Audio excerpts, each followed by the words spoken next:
J'ai arrêté de créer du contenu sur Instagram pendant 2 semaines, presque 3 semaines, parce que j'étais très curieuse de voir qu'est-ce que ça aurait été fait, ça aurait été pardon, le fait, sur mon mental d'arrêter vraiment de créer du contenu. Considérez que je suis entrepreneuse depuis 7 ans. Je n'ai jamais arrêté de créer du contenu pendant si longtemps.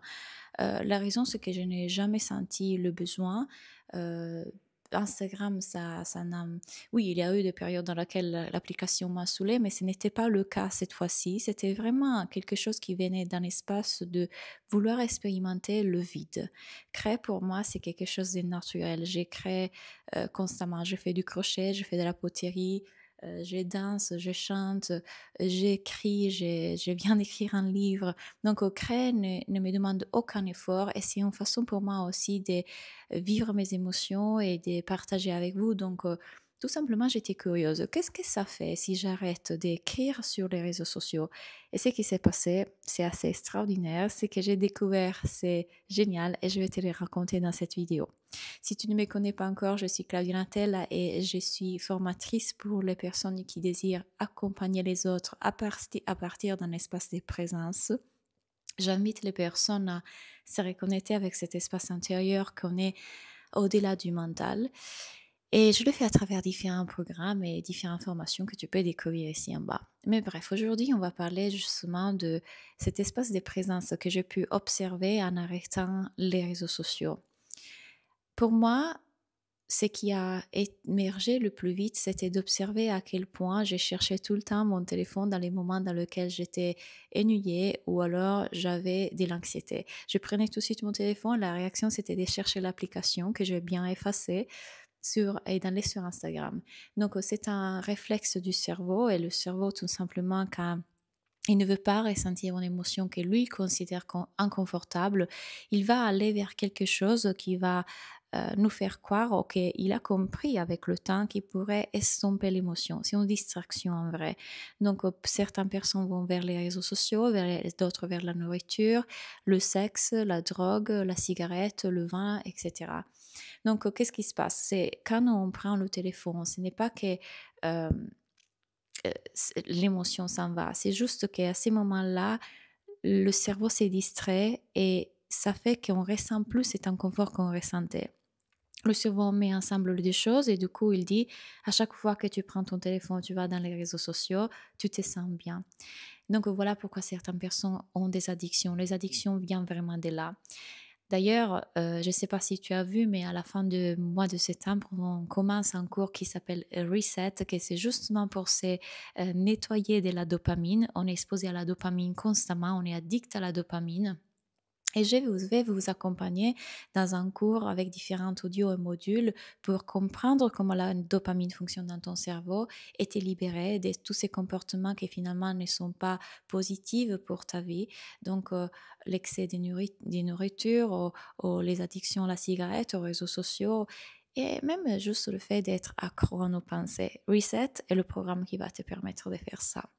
Donc, la première chose que j'ai remarqué, c'était l'automatisme qui s'était installé en moi. Et j'ai remarqué aussi que rester avec la sensation plutôt qu'aller vers quelque chose d'autre n'était pas si inconfortable que ça. Alors que mon cerveau aurait pu croire qu'il aurait été difficile à vivre la sensation, en réalité, j'ai pu complètement rester avec la sensation dans le corps, la ressentir et ne pas aller en alerte ou ne pas souffrir comme le cerveau croyait. Donc, je n'avais pas besoin d'Instagram finalement. L'autre chose que j'ai découverte est que beaucoup du contenu que j'ai créé partait souvent d'un espace de une émotion que je ne voulais pas ressentir ou dont je voulais me libérer. Il n'y a rien de mal dans ça, dans le fait qu'on puisse créer pour exprimer la colère, exprimer la tristesse, exprimer l'anxiété et la libérer. C'est juste intéressant de pouvoir aussi rester dans la sensation plutôt qu'écrire du contenu à partir de là. Encore une fois, pour moi, tout est Dieu. Donc, même quand vous écrivez à partir de votre tristesse ou votre besoin d'être vu, validé, que c'est normal pour chaque être humain, c'est complètement OK. On ne doit pas écrire à partir d'un état de grâce particulière. Ça fait partie de l'expérience humaine, mais c'est intéressant de l'observer, d'observer qu'il y avait pas mal cette réaction dans la création du contenu Et du coup, le fait d'éliminer complètement la création du contenu fait qu'il y avait aussi des moments dans lesquels ce que j'avais envie de partager avec vous, avec mes clientes ou dans mes newsletters, venait plutôt d'un espace beaucoup plus détaché, plus calme et d'épais qui ne demandait rien, ne demandait à avoir aucun retour. Et du coup, je peux beaucoup plus raffiner cette qualité de l'être qui est en moi, de parler à partir dans un état de présence qui continuera à se raffiner et affiner dans le temps. Et dans cette observation, dans cette réalisation, j'ai aussi pu observer qu'Instagram, pour le coup, et qui sait pourquoi, comment, parce que là, mon mental cherche à analyser quelque chose qui ne peut pas être analysé. Tout simplement, l'élan d'utiliser Instagram comme avant n'est plus là. Est-ce que c'est parce que du coup, je sens que mon contenu plus long est quelque chose qui correspond le plus à la présence que j'incarne en ces moments de ma vie, à, à l'enseignement que j'ai envie de partager en ce moment de ma vie? Possible.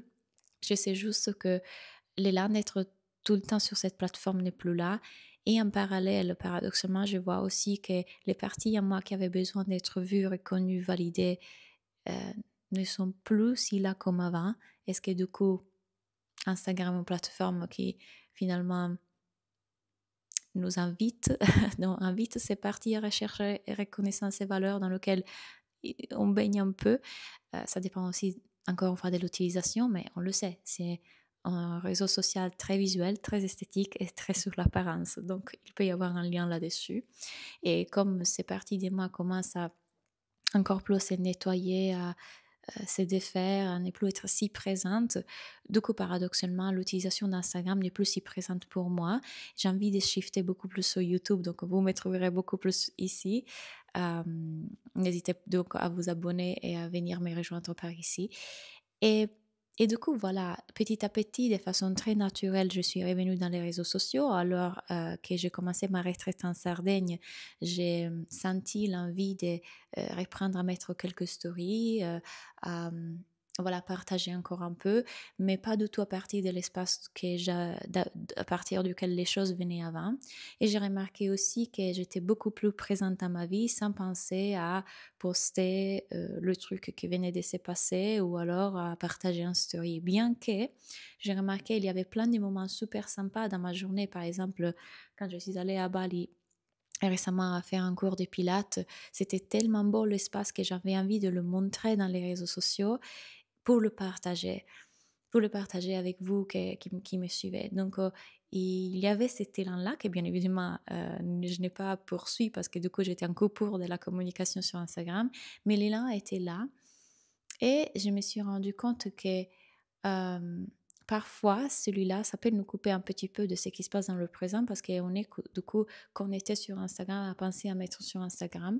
J'ai envie encore d'être présente en story parce que ça me plaît le format et de pouvoir vous montrer la vue, par exemple, que j'ai en face de moi en ce moment, pourquoi pas, mais pas sous l'instantané, plutôt comme quelque chose que je fais quand j'aurai le temps après. Je filme avec le téléphone, je laisse là. Et encore une fois, c'est juste ce qui me correspond en ce moment. Il n'y a pas une chose meilleure qu'une autre, mais je pense fondamentalement que plus encore une fois, je reste présente dans cet espace de présence, moins il y a besoin de faire les choses pour atteindre quelque chose, mais elles viennent pour le pur but en soi d'être exprimées et parce qu'elles émergent à travers moi et pas vraiment parce qu'il y a un Claudia qui doit atteindre quelque chose ou un personnage à qui je dois assurer sécurité, valeur, etc. Et ça, c'était la plus belle prise de conscience de cet arrêt des réseaux sociaux, voir que je pouvais complètement ressentir les sensations dans le corps plutôt que prendre le téléphone comme réflexe, de voir que ma communication va émerger à partir d'un espace de présence plus fin et que du coup Instagram correspond moins à ça en ces moments. Et d'observer en fait à quel point pendant ces temps en fait c'était devenu un réflexe d'utiliser la communication et ces réseaux sociaux de cette façon-là et on peut qu'essayer de s'extraire des choses et faire le vide pour écouter ce que Dieu essaye de nous dire. Si j'aurais continué à communiquer et faire, j'aurais continué à faire les choses comme avant, je suppose, mais puisque du coup j'ai pu faire silence, j'ai pu écouter ce que Dieu a mis en moi à cet instant-là. Encore une fois, si vous voulez faire ce reset, vous aussi, que ce soit pour les réseaux sociaux, pour la nourriture, pour vos pensées, pour n'importe quelle autre addiction ou comportement habituel que vous avez dont vous n'arrivez pas à vous défaire, comprise la dopamine, on se retrouve dans Reset le mois qui vient. Merci de m'avoir écouté, merci pour vos likes, partagez cette vidéo à des personnes à qui ça pourrait faire du bien et on se parle très vite.